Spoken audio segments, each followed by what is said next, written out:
Querido, Shabbat Shalom mais uma vez. Vamos então passar o estudo da Parashá número 20, Parashá Tetzaveh, ordenarás. Está em Êxodo 27 e 20 até Êxodo capítulo 30, verso 10. Tetzaveh significa o primeiro verbo do capítulo 27, verso 20. Que diz o seguinte: ordenarás aos filhos de Israel que te tragam azeite puro de oliveira, batido para o candelabro, para que haja lâmpada acesa continuamente na tenda da congregação, fora do véu que está diante do testemunho. Arão e seus filhos a conservarão em ordem desde a tarde até pela manhã, perante Adonai. Estatuto perpétuo será este a favor dos filhos de Israel pelas suas gerações. Na sequência do capítulo 28, tem escolha de Arão e seus filhos como sacerdotes, conforme Deus ordenou. Tem o detalhamento todo das vestes sacerdotais. Isso aqui é importante, daqui a pouco eu volto em detalhes. No capítulo 29 tem a questão do sacrifício e as cerimônias da consagração. Ao final dele tem as ofertas contínuas. E no capítulo 30, que vai até o verso 10, tem o altar do incenso. Então, essa Parashá Tetzaveh, na verdade, ela é uma continuidade da Parashá Terumá que nós estudamos na semana passada. Terumá significando oferta elevada, oferta alçada. Agora nós entramos aqui no detalhamento das vestes sacerdotais e do serviço do templo. O Evandro pontuou uma coisa aqui muito interessante, que é a questão da visão dessa Parashá em relação ao nosso Mashiach Yeshua. Não há como compreender essa Parashá se não contextualizarmos com o nosso sumo sacerdote segundo a ordem de Melquisedeque. Isso vale tanto para o segmento tido como cristão, que geralmente não estudam a Torá, ou pensam que a Torá ela foi revogada, abolida, anulada, quanto para aquele segmento do judaísmo ortodoxo, que também não creem que Yeshua é o Messias, é o Mashiach.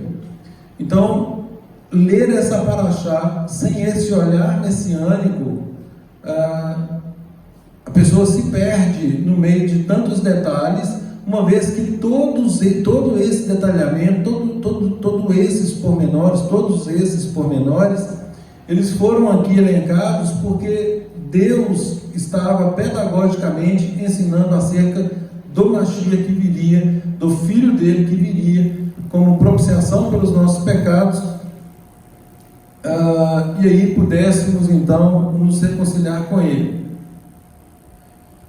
Sendo essa Parashá uma continuidade da anterior, convém que eu faça aqui algumas observações no tocante ao relacionamento do homem, entre o homem e Deus. Voltem, por gentileza, lá no momento da queda, Gênesis 2, 15 a 17.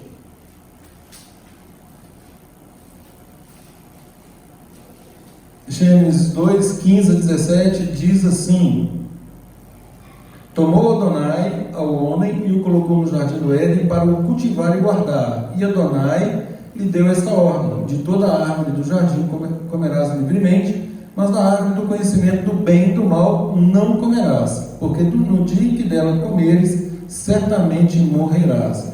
Vem então a formação da mulher. Deus dá essa ordem especificamente para o homem. Vem a formação da mulher, Deus fazendo a mulher aí como uma auxiliadora idônea. E no capítulo 3, então, a partir do verso 6, diz assim: vendo a mulher que a árvore era boa para se comer, agradável aos olhos e árvore desejável para dar entendimento, tomou-lhe do fruto e comeu, e também deu ao seu marido e ele comeu. Então aqui caracterizou a ruptura, a quebra daquela aliança com Adonai, com Deus. Deus deu uma ordem expressa: vocês podem comer o que vocês quiserem aqui, mas o fruto dessa árvore vocês não comerão, porque no dia em que dela comerem, certamente morrerão. Foram aqui engrupidos pelo nosso inimigo, pela serpente aqui, retratada como Ra-Satã, no sentido de que Deus, na verdade, queria privá-los de algo melhor, e que se eles comessem não aconteceria nada.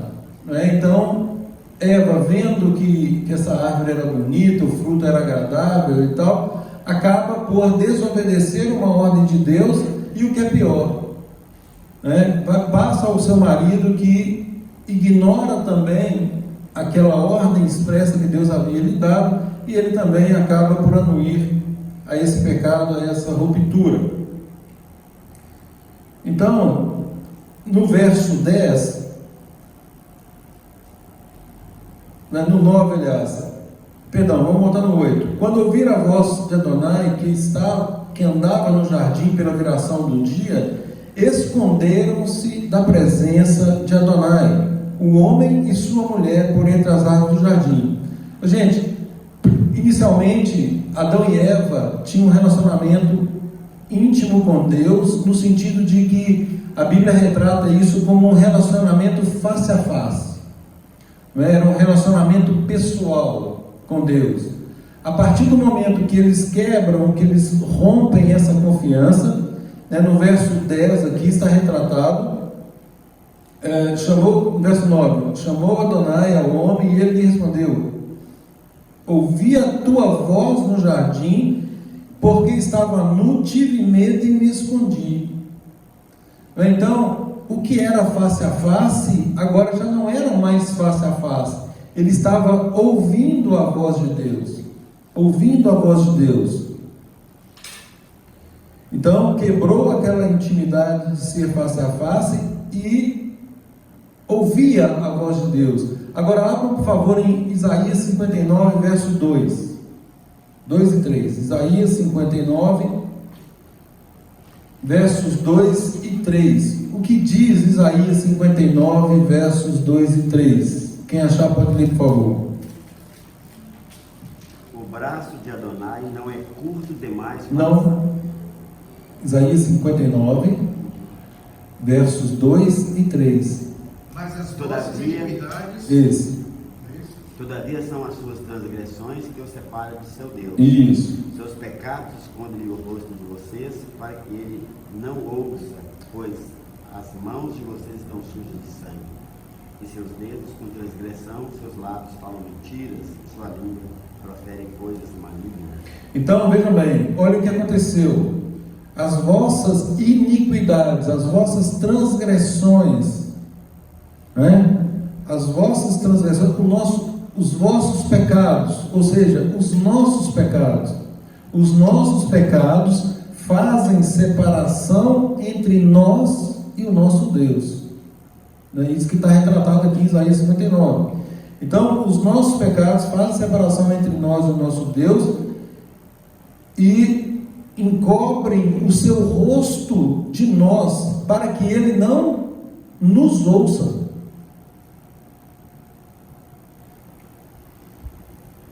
Ou melhor, para que vos não ouça. Ou seja, quando a pessoa está em pecado, ela não mais consegue ouvir a Deus. Então, vejam a trajetória do pecado. Era face a face, depois eles ouviram a voz de Deus, agora eles já não ouvem mais a voz de Deus. Entendeu? É como o Salmo 1, Bem-aventurado o homem que não anda segundo o conselho dos ímpios, não se detém na roda dos escarnecedores, não se detém e nem se assenta na roda dos escarnecedores. Ou seja, é uma evolução: andar, parar, sentar. Aqui ouvir, aliás, aqui o relacionamento face a face, ouvir, e agora já não ouve mais. Alguma semelhança com os dias atuais? O Evandro deu um testemunho aí hoje que as pessoas não querem ouvir acerca da palavra de Deus. E isso não é ele, isso somos todos nós. Quando vamos falar do reino de Deus, sobretudo da restauração das raízes bíblicas da fé, nos deparamos com uma grande resistência por conta da cultura romana que nos foi imposta durante tanto tempo. E aí, se as pessoas não buscam Deus, não querem buscar a Deus por si mesmas, não no sentido da independência de uma liderança, mas naquele âmbito beriano de conferir se de fato as coisas são assim. Não é? Da mesma forma que o que eu digo aqui deve ser conferido à luz das Escrituras, eu sempre digo que nada, qualquer dúvida que eventualmente alguém tenha, deve imediatamente ser questionada para que eu não cometa erros, né? Porque o meu papel aqui é instruir de acordo com o padrão de Deus, que é a instrução dele, que é a Torá dele. Então, nós esperamos que as pessoas também sejam assim, não é? Qualquer coisa que ouçam, que confiram nas Escrituras, para saber se de fato as coisas são assim, e não apenas acatem alguma doutrina, sobretudo doutrinas que nos afastam de Deus, nos afastam do povo de Deus, e não se dão ao trabalho de fazer essa conferência.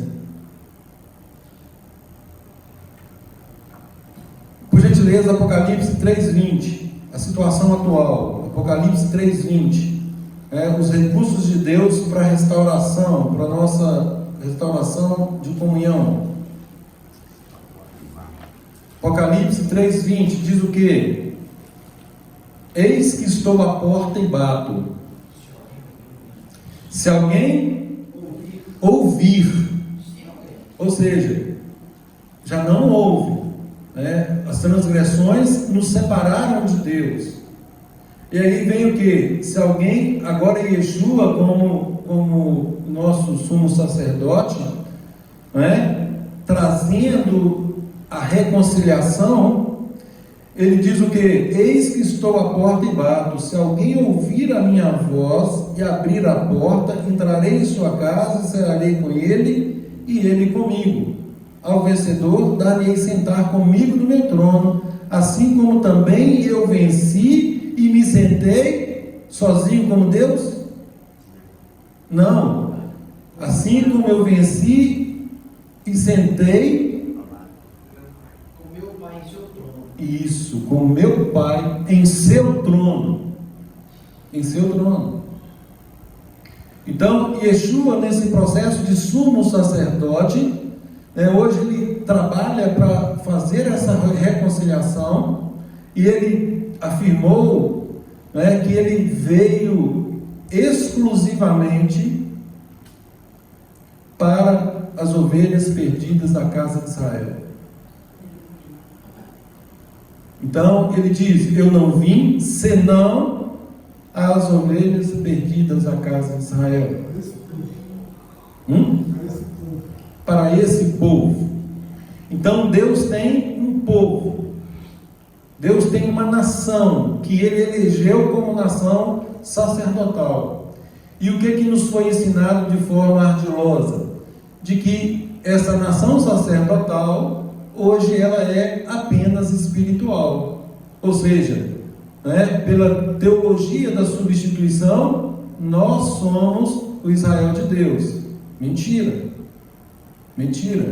Conquanto nós sejamos o Israel de Deus, nós só assim o somos porque aceitamos o enxerto que o Rabino Shaul, Paulo, nos dá lá em Romanos 11. Então, ele fala que nós temos que ser enxertados onde? Na verdadeira oliveira. Qual que é a verdadeira oliveira? Israel. Então, o povo de Deus continua sendo Israel. Não há gentio no sentido estrito no reino de Deus. E aí o questionamento que surge, não se apressem em julgar, o questionamento é qual? Peraí, eu sou gentio.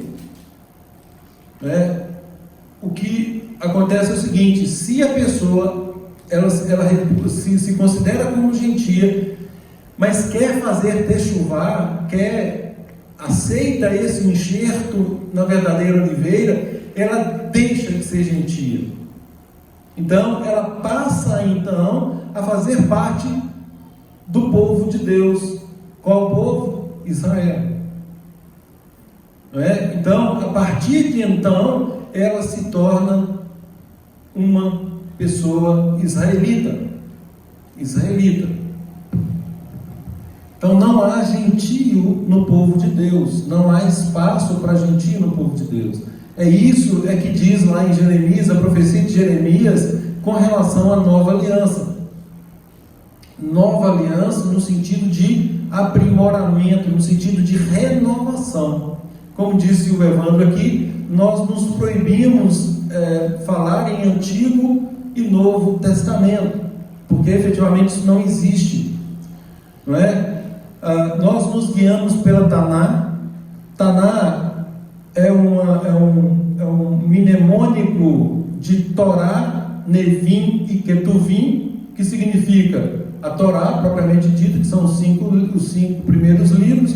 Nevim são todos os profetas, né? E Ketuvim, Salmos, Provérbios e alguns outros livros do que se denominou Antigo Testamento. Então, de Gênesis a Malaquias é a Taná. Mas nós cremos, conforme Paulo orientou Timóteo, toda a Escritura é inspirada por Deus, ele é apta para ensinar, para nos exortar, para nos conduzir no caminho de justiça. Então nós cremos na palavra como sendo palavra de Deus, de Gênesis a Apocalipse.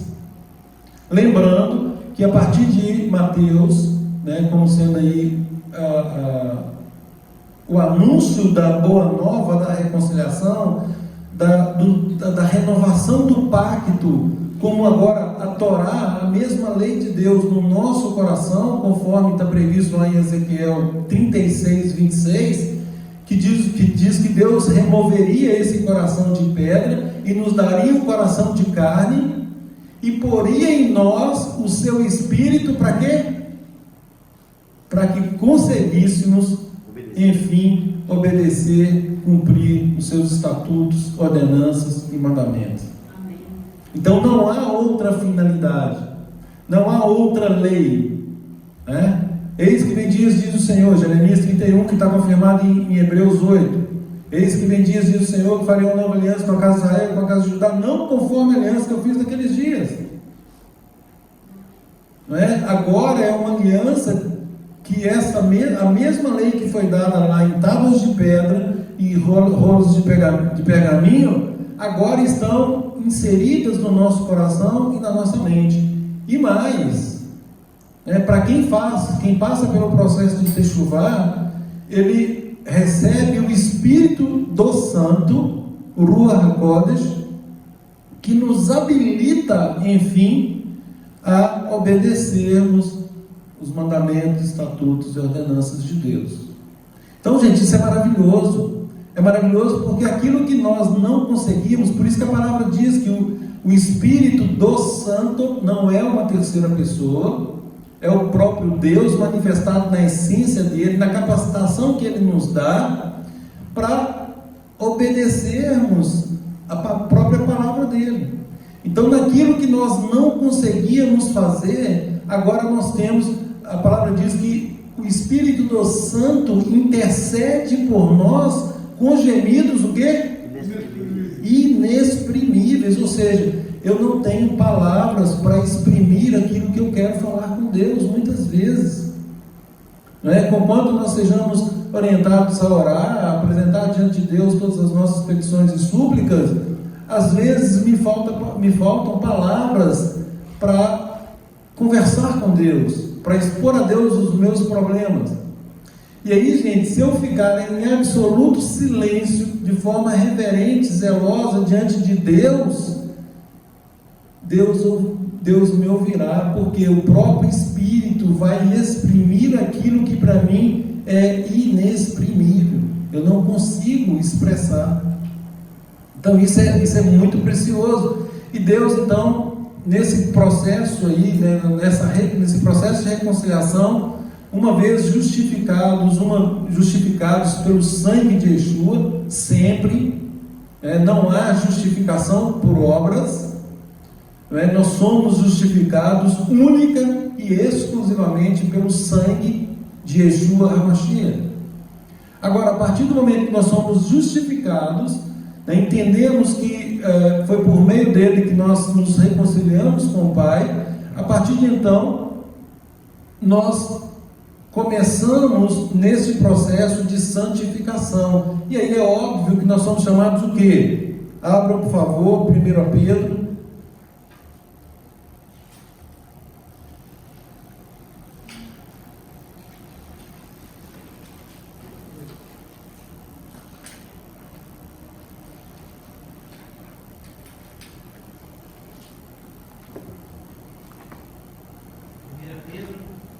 Só um minutinho que eu estou localizando aqui.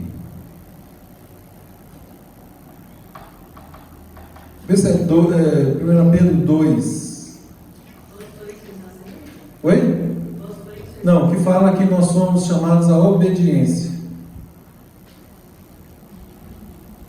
Bom, enquanto localiza aí, é exatamente isso. O texto diz que nós somos chamados agora, uma vez inseridos nessa nação sacerdotal, na verdadeira oliveira, nós somos chamados à obediência, né? Não há falar, obediência a quê? A instrução do Pai, a instrução do Eterno, né? Não é uma obediência destoante daquilo que ele já havia ensinado a todos desde a outorga da Torá, né? Conquanto também a Torá já existia desde os tempos de Abraão. Depois, se localizar esse texto, nós leremos. Eu perdi também a referência aqui, vamos prosseguir. É 2:21, não? 2:21, leia, por favor. Porque para isso sois chamados. Isso. Pois também Cristo padeceu por nós, deixando-nos o exemplo para que sigais as suas pisadas. Isso. Nós agora seguimos o modelo, né, de obediência de Yeshua, né, porque aí a Escritura diz que mesmo ele sendo filho, ele aprendeu a obediência como? Pelas coisas que sofreu.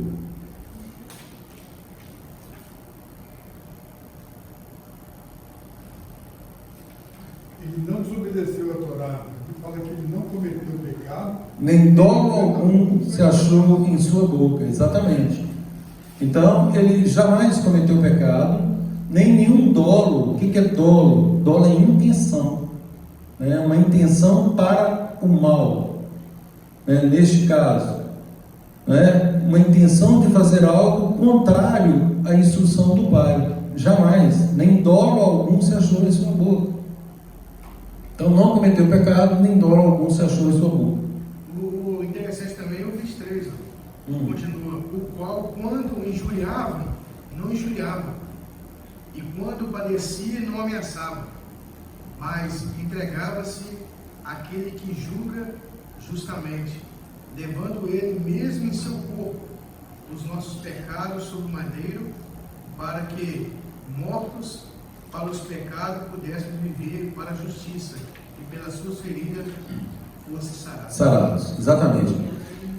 Gente, então é o seguinte, voltando agora para a questão do santuário e das vestes sacerdotais, conforme eu disse, né, fazendo uma correlação com Yeshua, didaticamente, Deus, desde a queda do homem lá em Gênesis 3, né, que nós lemos agora há pouco, a partir de 2:15, 17, depois 3:8, né, desde então Deus apresenta o plano de salvação por meio de Yeshua, e todas as coisas, a partir dali, pedagogicamente, Deus foi ensinando o povo a reconhecer o Mashiach que viria, né, por meio dessas sombras, por meio de todos esses utensílios do templo. E tudo, quando nós vamos estudar o templo e seus utensílios, tudo aponta para Yeshua, tudo. Conforme nós explicamos, o templo, ele tinha lá a divisão, a primeira porta, né, vamos colocar a porta do pátio ali, a parte interna, da rua para o pátio, do pátio para o lugar santo e depois para o lugar santíssimo. 3 portas. 3 portas. Os judeus chamavam essas portas, a primeira de caminho, a segunda de verdade e a terceira, que era o lugar santíssimo, de vida. Quem falou que era o caminho, a verdade e a vida? Yeshua. Então essas portas apontavam para Yeshua. Lá em João fala que eu sou a porta. Quem diz que eu sou a porta? Yeshua. Então ele é a porta. No templo tinha lá a pia, né? A pia, onde tinha aquela água da purificação. Aquela água, Yeshua é a água viva. Tinha os pães da proposição. Yeshua é o pão que veio do céu.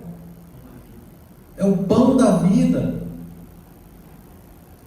Não é? O cordeiro que era apresentado como sacrifício aponta para Yeshua. O serviço sacerdotal aponta para Yeshua. A própria roupa do sacerdote, não é? A nobreza da roupa, a beleza da roupa, toda aponta para a pureza de Yeshua. Então, todo esse mecanismo utilizado por Deus para nos ensinar acerca de Yeshua. Abra, por favor, em Apocalipse de novo, 19, 7 e 8. Apocalipse 19, 7 e 8.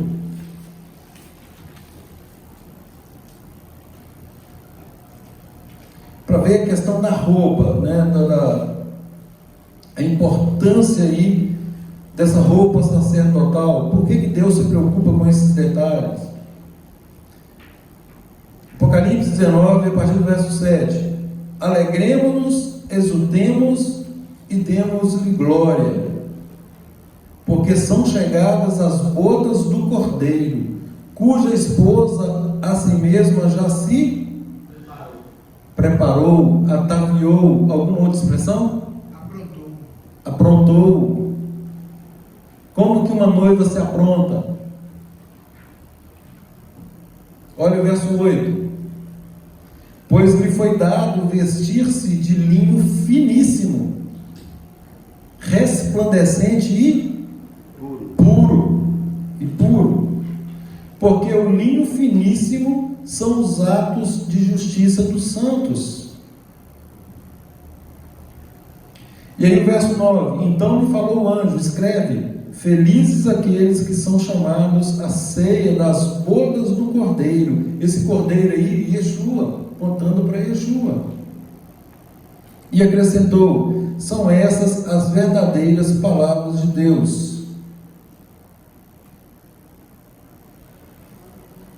Então, gente, a noiva, ela se apronta, ela se enfeita. A noiva aqui, quem é a noiva aqui? O corpo, né? Nós, sim, nós somos a noiva. É o corpo do Mashiach, a congregação dele. A congregação é a noiva. E o que faz a noiva? Ela faz o quê? Se prepara, né? Se prepara, ela se atavia, ela se apronta, ela se embeleza. De que forma? Atos justos. Atos de justiça. Atos de justiça. Essa é a forma que Deus espera que nos ataviemos, que nos vestimos, que nos apresentemos. Atos de justiça. Esses atos de justiça são obediência aos preceitos da palavra. Sem dúvida nenhuma, exatamente. O que são atos de justiça?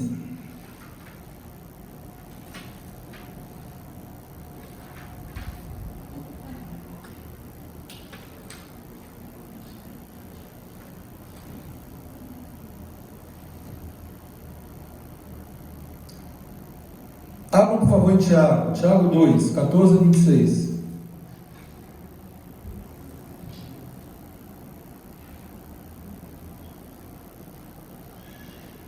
Tiago Tiago 2, 14 a 26. Se achar, pode ler.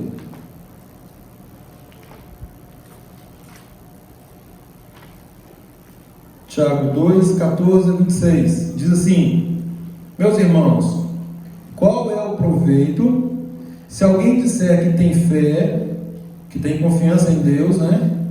Mas não tiver obras?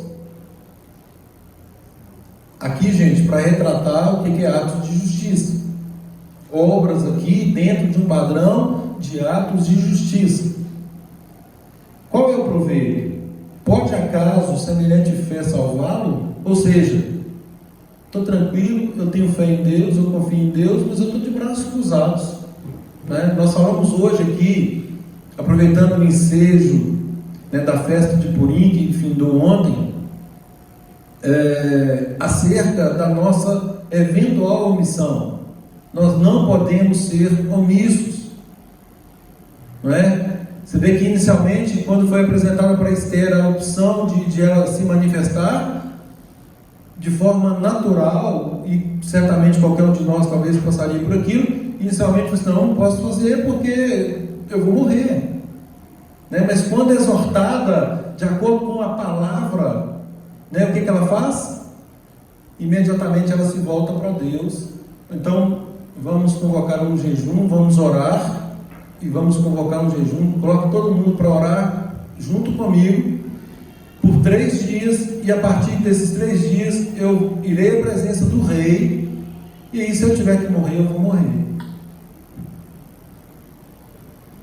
não é? Então assim, não há espaço. Esses atos se traduzem em obras, obviamente dentro do padrão da Torá.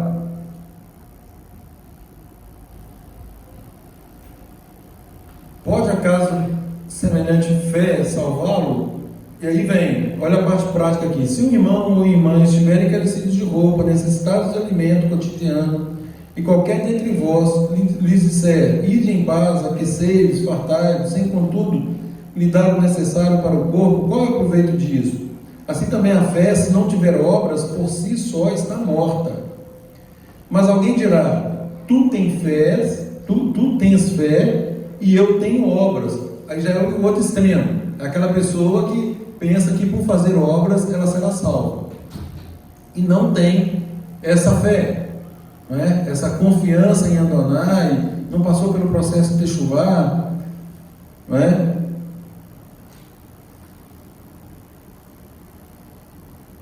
Mostra-me essa tua fé sem as obras, e eu com as obras te mostrarei a minha fé. Crês tu que Deus é um só? Olha aqui, nós estamos lá em Tiago.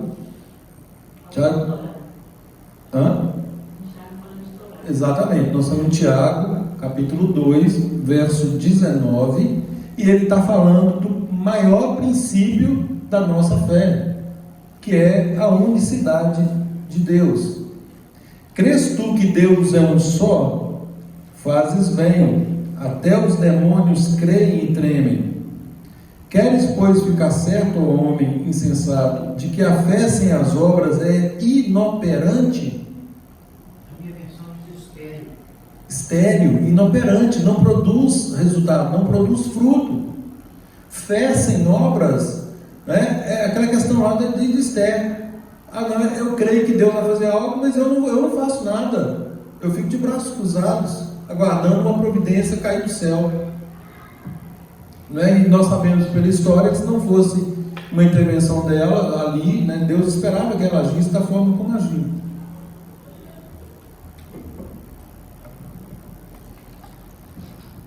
E aí, olha como que ele justifica. 21. Não foi por obras que Abraão, nosso pai, foi justificado quando ofereceu sobre o altar o próprio filho Isaque? Na verdade, olha o que ele diz no verso seguinte: vê como a fé operava juntamente com as suas obras. Com efeito, foi pelas obras que a fé, o quê? Se consumou. Não é? Ele cria em Deus, ninguém tem dúvida disso. Desde o momento que ele recebeu a ordem: sai da tua casa, da tua parentela e vai para o lugar que eu te mostrarei, ele creu em Deus. Agora, chegou num ponto, ele foi crendo, chegou num ponto que Deus exige dele o filho da promessa. E ele não titubeia. Bom, é para fazer? Eu vou fazer. E a palavra diz por que ele quis fazer. Não é? Ele quis fazer porque ele sabia que Deus era poderoso, inclusive, para trazer da morte o próprio Isaac, se ele eventualmente se nos sacrificasse. Mas obviamente nós sabemos que esse não é o perfil de Deus, e Deus estava apenas testando. Interessante nesse texto de Tiago, se a gente se ativer somente a ele, a gente vai pensar que é só obra de caridade, está tudo certo. Ele leva uma vida devassa. É isso aí, ó. Todos devemos aí fazem só obra de caridade está certo. Na verdade, são obras de justiça, como o Eugênio falou, né? Exatamente. E obras de justiça se traduzem em obediência à própria palavra. Obrigado. Então, com efeito, foi pelas obras que a fé se consumou, e se cumpriu a Escritura, qual diz: ora, Abraão creu em Deus, e isso lhe foi imputado para a justiça, e foi chamado amigo de Deus. Verificais que uma pessoa é justificada por obras e não por fé somente. Então, gente, quando fala em fé, em confiança, aquilo que eu sempre digo aqui, não é algo abstrato, não é? Porque o que nós ouvimos muito aí fora? Não, eu tenho fé, não é? Eu sou justificado pela fé. E aí a pessoa se agarra na fé. Bom, mas o que é a fé? A fé, ela se apresenta junto com as obras. Não há fé sem obras. Não há. Aqui diz o quê? Que uma fé sem obras é morta. Um exemplo que eu ouvi uma vez, que eu nunca me esqueci, já falei, vou falar de novo. Como retratar a fé e as obras. É aquele barquinho, nós num bote, né? Imagina a gente sentado num bote com um remo só. Não, um remo são obras e o outro remo é a fé. Tenta ficar só com as obras. Bom, vamos lá, só com as obras. O que acontece? Vamos rodar em círculo, saindo do lugar. Ah, não, mas eu tenho fé. Vamos só com a fé? A mesma coisa. E agora, se nós colocarmos os dois juntos, fé e obras. Fé e obras. Fé e obras. O que acontece? Progresso. Nós saímos do lugar. Então, a fé não se manifesta sem as obras. E nem as obras, como diz a Maria Lúcia, sem a fé, tem qualquer valor. Porque nós sabemos de movimentos de seitas, vamos dizer assim, movimentos de algumas seitas, que são excelentes obreiros, né? Têm excelentes obras sociais, investem grandes fortunas em obras sociais, mas falta-lhes a fé no Todo-Poderoso, falta-lhes o conhecimento do justo. Então essas obras, elas não são atos de justiça, elas são meras obras sociais, que não têm o condão de justificar uma pessoa.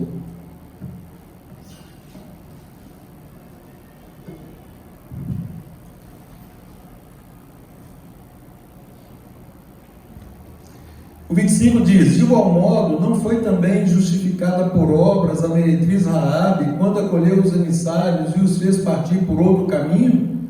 Porque assim como o corpo sem espírito é morto, assim também a fé sem obras é morta. Então, isso fecha essa questão de apresentarmos atos de justiça, como sendo essa nossa roupagem que apresentamos por meio de Yeshua. Vamos lá para Efésios, por favor, Efésios 6.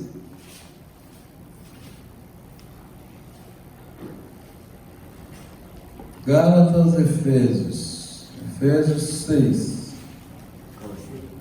Efésios 6, de 10 a 17. Finalmente, continue a ser fortalecido no Senhor, e na força, e na sua poderosa força, vistam a armadura completa. Só um minutinho, gente. Ô, gente, prestem atenção aqui agora na questão da nossa roupa. Nós temos que nos vestir de quê? O Eugênio vai ler, né? Quanto ao mais, sede fortalecidos em Adonai e na força do seu poder. Prossiga, Eugênio, por favor. Vistam a armadura completa de Deus, para que possam se manter firmes contra as artimanhas do diabo. Pois Só um minutinho. Vamos lá, passo a passo. Vamos ter que voltar depois. Então, gente, olha a nossa roupa agora. Pedro fala lá o seguinte: vós sois raça eleita, sacerdócio real, nação santa, povo de propriedade exclusiva de Deus, a fim de proclamar as virtudes daquele que vos tirou das trevas para a sua maravilhosa luz. E aqui nesse papel sacerdotal, uma vez que somos sacerdotes com Yeshua, nós somos sacerdotes com Yeshua, Ele é o sumo sacerdote, nós somos sacerdotes com Ele. Então agora nós temos que nos revestir, nos vestir de toda a armadura de Deus, para podermos ficar firmes, inabaláveis contra as artimanhas, contra as ciladas, contra os laços, contra os dardos do nosso inimigo, que tenta o quê? Nos dissuadir, nos atrapalhar de obedecer a Deus. Por favor, Eugênio. Pois temos uma luta não contra o sangue e carne, mas contra os governos, contra as autoridades, contra os governantes mundiais dessa escuridão, contra as forças espirituais malignas nos lugares celestiais. Pronto, só um minutinho. Ô, gente, alguma dúvida aí dessa luta espiritual? Tem alguém aí que não passa por isso? Tem alguém que não esteja vendo essas coisas? Muito atual. Oi? Muito atual. Exatamente. Algo escrito há 2000 anos, parece o jornal de hoje, né, irmão? Parece o jornal de hoje. Não é? Só para exemplificar, essas ideologias nefastas que nos são apresentadas, elas partem daqui, ó, de forças espirituais do mal. Por quê? Porque tentam desvirtuar todo o plano de Deus. Deus instituiu a família, não, agora não é família. Não, a família não é do jeito que era antes, agora é de outro jeito. Né? Deus, a palavra diz que Ele fez macho e fêmea, não é bem assim. Deus falou que o homem se unirá à sua mulher, não é bem assim. Né? Não, nós temos que honrar o pai e a mãe, não é bem assim. E por aí vai. Né? Tantas ideologias podem perceber que todas têm o caráter, o objetivo de nos afastar desse padrão. Aliás, tem um manifesto nesse sentido, né? Um manifesto para ensinar o que fazer para que as pessoas não mais dependam desse padrão, do padrão de Deus que eles denominam cultura judaico-cristã. Então, gente, isso não se iludam, isso é uma luta espiritual. Nós não estamos lutando contra as pessoas que falam e sugerem esse tipo de ideologia, não é contra elas, é o que está por trás delas, é o motivo pelo qual elas fazem aquilo. E muitas vezes são o quê? Meros instrumentos, né, sem saberem, obviamente, que estão sendo utilizados para uma obra maligna, e que infelizmente, se não se arrependerem, né, e não fizerem o processo de techuvá, de conversão, pagarão um alto preço por tentarem desvirtuar a obra de Deus. Pois não, gente? Por essa razão, vistam a armadura completa de Deus. Completa, sem faltar nada. Para que possam resistir no dia mau e, depois de terem feito tudo, se manter firmes.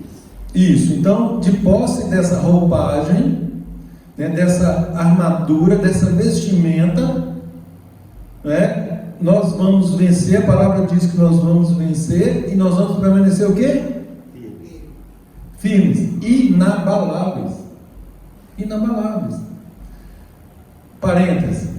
Na nossa conversa de segunda-feira, Maria Lúcia chegou em casa meio preocupada, né? Ela falou: não, querida, eu fiquei preocupado, né? Porque tem uma preocupação com o irmão aqui, outra ali e tal, né? Mas aí como que fica? Eu falei: querida, calma, calma. Não se abale. A palavra diz o quê? Os que confiam em Adonai são como os montes de Sião, não se abalam, ficam firmes para sempre. Olha o que está dizendo aqui, que está sendo dito aqui em Efésios. Depois de ter vencido tudo, gente, é tudo. Permanecer inabaláveis, firmes. Virão lutas? Sim, virão. Yeshua mesmo disse: no mundo tereis aflições. Tende o quê? Bom ânimo. Por quê? Ele venceu. E aqui ele nos capacita também a vencer. Prossiga, gente, por favor. Portanto, mantenham-se firmes, usando o cinturão da verdade, vestindo a couraça da justiça. Só um minutinho, gente. Olha aqui. Permaneçam então firmes, inabaláveis, cingindo-vos, cingir, vestir, prender, não é? Com a verdade. O que é a verdade? A palavra de Deus é a verdade. A tua palavra é a verdade, diz o salmista. E Yeshua, quando veio, disse: eu sou a verdade, porque ele veio como verbo de Deus, como a palavra de Deus. Vestindo-nos da couraça da justiça. Aqui já fazendo uma analogia com a roupa do sacerdote. Pois não, gente? E tendo os pés calçados com a prontidão para declarar as boas novas de paz. Então, os pés são calçados com a preparação das boas novas da paz. É um movimento de reconciliação. Quando alguém quer se reconciliar, o Rodrigo mencionou aqui um exemplo hoje, quando alguém quer se reconciliar com outra pessoa, ela está em paz ou ela está no espírito de guerra? É óbvio que é em paz, não é? Então, preparação das boas novas da paz. Pois não, gente? Além de tudo isso, usem o grande escudo da fé, com o qual poderão apagar todas as flechas ardentes do maligno. Olha aqui, gente. O que é o escudo? Defesa. Maguene. Olha aqui o escudo. Né? Isso aqui é um escudo. Se alguém joga um dado aqui, eu não sou atingido. O escudo de quê? Da fé, da confiança. Confiança em quê? No Deus da promessa. No Deus que falou comigo que eu posso continuar no caminho, que se eu obedecer, se eu for fiel, né, Ele vai me dar vitória. Nós acabamos de ler. É o Deus que fala assim: você vai passar, mas você vai permanecer firme. É o Deus que diz: 1000 cairão ao teu lado e 10.000 ao teu direito, e você não será atingido. Essa é a confiança que nós temos que desenvolver. Pois não, gente? E aí, com isso, pode vir dardo de onde for, né? Com esse escudo dessa confiança, dessa fé, nós conseguimos apagar esses dardos. Pois não, gente? Aceitem também o capacete da salvação e a espada do Espírito. Capacete, gente, na cabeça, não é? Capacete da salvação. O entendimento de que tudo isso, né, se cumprirá na nossa vida. Capacete da salvação. O entendimento dessa salvação, o desenvolver dessa salvação, para que tenhamos plena certeza de que nós não nos perderemos. Eugênio, vamos passo a passo, por favor. Ao passo que, com toda forma de oração e súplica, em todas as ocasiões, vocês continuem orando no Espírito, e para esse fim fiquem despertos, fazendo constantemente súplica a favor de todos os santos. Fazendo súplica a favor de todos os santos, orar e o que? Interceder. Intercessão, gente, é papel do sacerdote. Interceder uns pelos outros. Paulo fala constantemente disso. Paulo fala: não me canso de orar por vós, de mencionar vocês nas minhas orações. Eu falava isso hoje de manhã com a Maria Lúcia. Nós temos que desenvolver esse papel de intercessão. Quase sempre eu posso afirmar que eu me lembro de cada um e eu vou clamando a Deus pela vida de cada um. Mas Paulo fala que mencionava em todas as orações.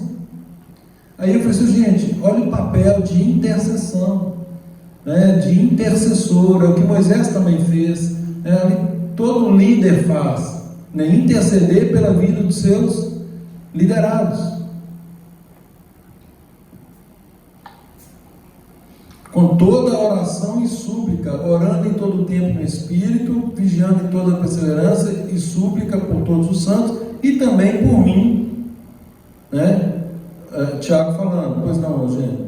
Orem também por mim, para que me sejam dadas as palavras quando eu abrir a boca, a fim de que eu consiga falar corajosamente, ao tornar conhecido o segredo sagrado das boas novas, pode terminar no 20. Pelas quais atuo como embaixador, preso em correntes, e que eu fale com coragem sobre elas, como devo fazer.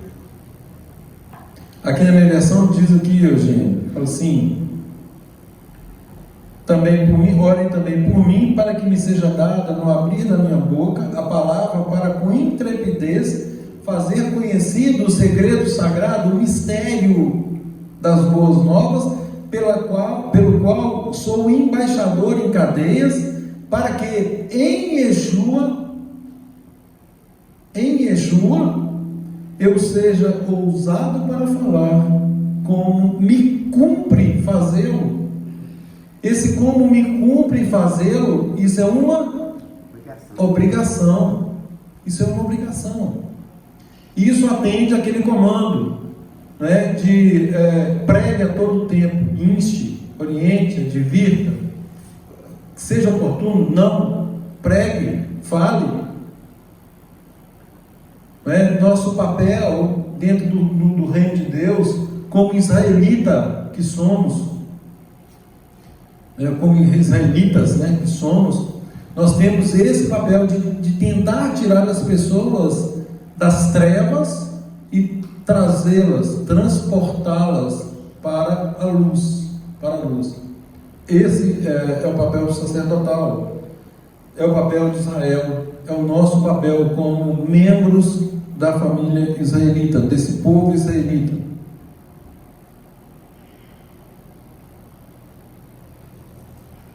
Deixa eu ver uma referência aqui, Mateus 22, só para saber se nós vamos ler esse texto. Mateus 22. Vamos lá, por favor, Mateus 22. Conta aqui também a parábola das bodas, desse casamento, das roupas. É interessante que leiamos. Mateus 22, de 2 a 14. Podemos começar do 1, do 1 a 14. Vou ler, para andar mais rápido. Novamente, entrou Yeshua a falar por parábolas. Se todos acharam aí, gente? Amém. Novamente, entrou Yeshua a falar por parábolas, dizendo-lhes: o reino dos céus é semelhante a um rei que celebrou as bodas do seu filho. Então enviou os seus servos a chamar os convidados para as bodas, mas esses não quiseram vir. Enviou ainda outros servos, olha aí, um casamento, ele enviou servos, chamou os convidados, mas os convidados não quiseram ir. Eles eram convidados, mas não quiseram ir, presta atenção. Enviou ainda outros servos com esta ordem: dizei aos convidados: eis que já preparei o meu banquete, os meus bois cevados já foram abatidos, e tudo está pronto, vinde para as bodas. Eles, porém, não se importaram e se foram, um para o seu campo, outro para o seu negócio. Olha aí os cuidados do mundo. E outros, agarrando os servos, maltrataram e mataram. O rei ficou irado e, enviando as suas tropas, exterminou aqueles assassinos, e lhes incendiou a cidade. Então disse a seus servos: está pronta a festa, mas os convidados não eram dignos. E depois para as encruzilhadas dos caminhos, e convidai para as bodas a quantos encontrardes. E saindo aqueles servos pelas estradas, reuniram todos os que encontravam, maus e bons. A sala do banquete ficou repleta de convidados. Entrando, porém, o rei, para ver os que estavam à mesa, notou ali um homem que não trazia veste nupcial, e perguntou-lhe: amigo, como entraste aqui sem veste nupcial? E ele emudeceu. Então ordenou o rei aos serventes: amarrai-os de pés e mãos e lançai-os para fora, nas trevas.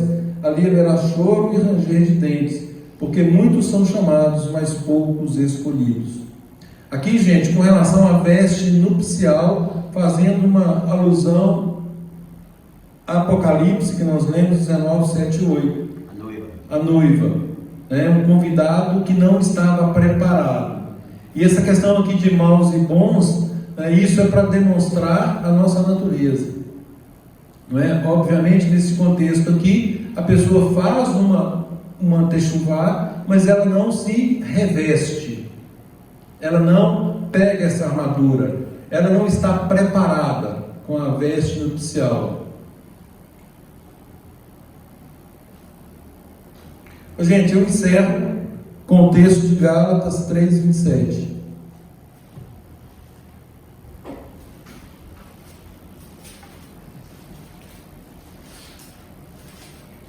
Gálatas 3, 27.